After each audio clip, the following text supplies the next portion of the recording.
السلام علیکم ویور، میں ہوں حسنین قریشی اور آپ دیکھ رہے ہیں میرا YouTube channel the legend of the era. آج 10 اگست 2023 ہے اور یہ جو 10 اگست 2017 میں پاکستان کی ایک مسیحا، ایک عظیم انسانیت کی خدمت کرنے والی مدر ٹریسا، جس کو پاکستان کی مدر ٹریسا کا خطاب دیا گیا، آج ان کی 6ٹی برسی ہے۔ میں بات کر رہا ہوں میڈم رتھ کترینا مارتھا فاؤ، جس کو مختصر طور پر میڈم ڈاکٹر رتھ فاؤ کے نام سے ہم یاد کرتے ہیں۔ ڈاکٹر رتھ فاؤ 9 ستمبر 1929 کو جرمنی کے ایک عیسائی گھرانے میں پیدا ہوئی اور دوسری جنگ عظیم میں متاثر ہونے کے بعد ان کا خاندان مغربی جرمنی میں منتقل ہو گیا، جہاں پر رتھ فاؤ نے اپنی تعلیم کا آغاز کیا اور 1949 میں ڈاکٹر کی ڈگری حاصل کی۔ میڈم رتھ فاؤ کو شروع سے ہی زندگی میں کچھ کرنے کا شوق تھا، جس کی وجہ سے وہ ایک مشنری تنظیم دختران قلب مریم میں جوائن کر لیا ان کو، اور انسانیت کی خدمت کو اپنا مقصد بنا لیا۔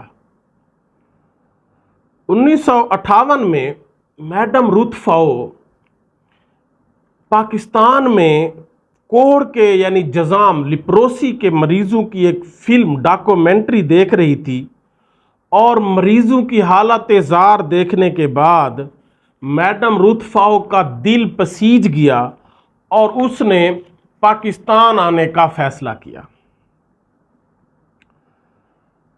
اس کو ان کی تنظیم جو تھی مشنری تنظیم، انہوں نے اس کو اجازت دے دی۔ کوڑ کا مریض اس وقت پاکستان میں انتہائی قسمہ پرسی کی حالت میں تھا۔ کوڑ کے مریض میں کیا ہوتا تھا کہ جسم گلنا شروع ہو جاتا تھا، پیپ پڑ جاتی تھی، جسم سے شدید بدبو آتی تھی، اور ان دنوں یہ مرض لا علاج سمجھا جاتا تھا، لیپروسی، کوڑ۔ جن کو یہ مرض ہو جاتا تھا ان کو ان کے اپنے پیارے شہر سے دور جنگلوں میں، شہر سے دور جگہوں پر پھینک آتے تھے، جہاں پر وہ ایڑیاں رگڑ کر سسک کر یا جان دے دیتا تھا یا خودکشی کر جاتا تھا۔ اس کے پاس یہ 2 ہی آپشن تھے۔ پاکستان میں 1960 تک کوڑ کے ہزاروں مریض تھے اور یہ مرض دن بدن پھیلتا جا رہا تھا، اور اس کی وجہ سے کچھ مخیر حضرات نے شہر سے دور جگہ گھر بنا دیے تھے، جن کو کوڑی احاطے کہتے تھے، جس طرح آج کل مسافر خانے بنے ہوتے ہیں، کوڑی احاطے مخیر حضرات نے بنا دیے تھے، اور وہاں پر کوڑ کے مریض کو ان کے اپنے پیارے گھر والے رکھ آتے تھے، چھوڑ آتے تھے، اور پھر جو گھر والے یا پیارے ان کو، کیونکہ سمیل آتی تھی اور یہ اچھوت کی بیماری تھی، وہ ان کے قریب جانے سے ڈرتے تھے، وہ دیوار کے بہر سے ان کے لیے کھانا پھینک آتے تھے اوپر سے، اور وہ مریض مٹی میں لتھڑا ہوا کھانا اٹھا کر کھاتے تھے۔ 1960 میں جب میڈم رتھ فاؤ پاکستان آئیں، یہاں آ کر انہوں نے کراچی ریلوے اسٹیشن کے پاس میکلوڈ روڈ پر کوڑیوں کی بستی میں ایک چھوٹے سے فری کلینک کا آغاز کیا، جو کہ ایک جھونپڑی میں قائم کیا گیا، اور اس کا نام رکھا گیا میری ایڈلیڈ لیپروسی سینٹر۔ اس کے بعد پھر کچھ عرصے بعد ڈاکٹر آئی کے گل نے بھی ان کو جوائن کیا۔ مریضوں کی تعداد میں اضافے کے پیش نظر 1963 میں ایک باقاعدہ کلینک خریدا گیا، جہاں پورے پاکستان کے ساتھ ساتھ افغانستان سے بھی آنے والے مریضوں کا علاج کیا جاتا تھا، اور اسی طرح پھر کراچی کے مختلف علاقوں میں بھی کلینک بنائے گئے۔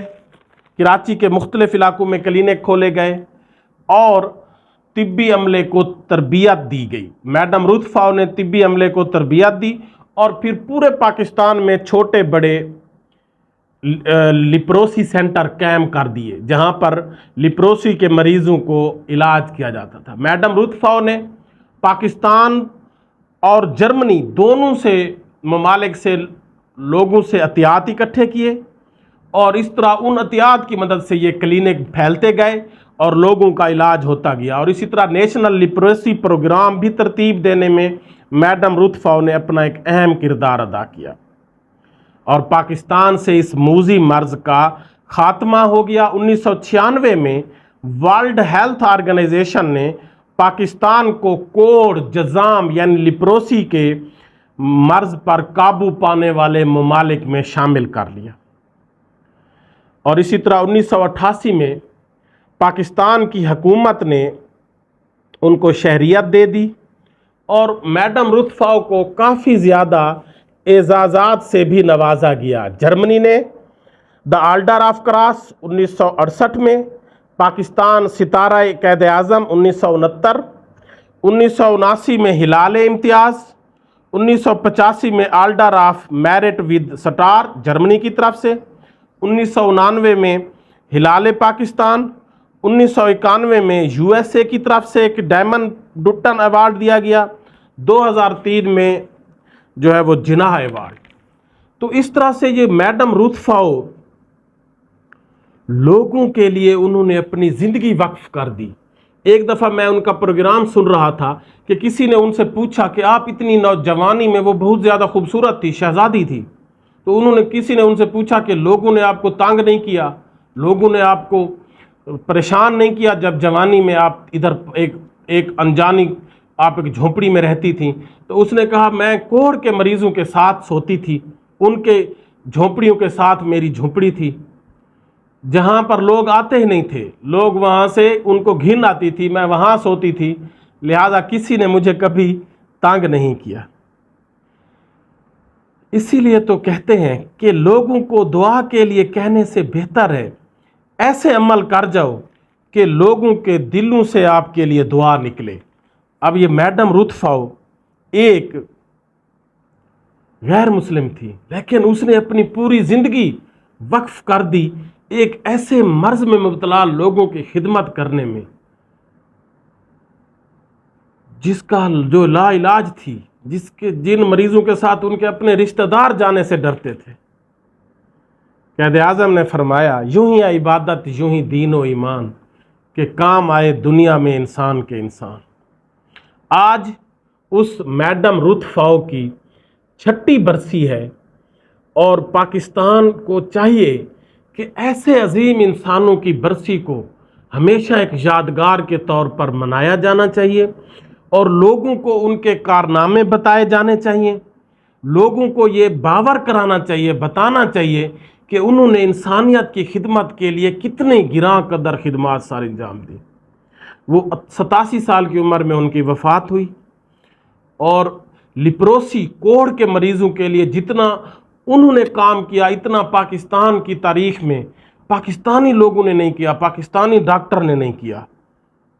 तो इसीलिए आज के दिन मैडम रुथ फाओ को अगर हम खराज तहसीन पेश ना करें तो ये इंसानियत के साथ, इंसानों के साथ एक बहुत बड़ा धोखा होगा, बहुत बड़ी ज़्यादती होगी।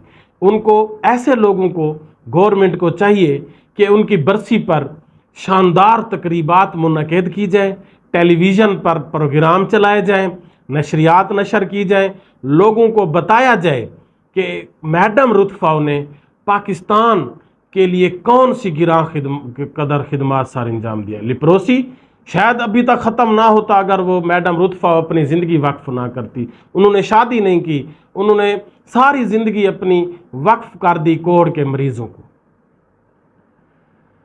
अल्लाह ताला से दुआ है कि ऐसे इंसानों को अपनी जवार रहमत में जगह दे और दुनिया में ऐसे इंसानों को पैदा करे जो इंसानियत की खिदमत करें, जो इंसानों की खिदमत करें।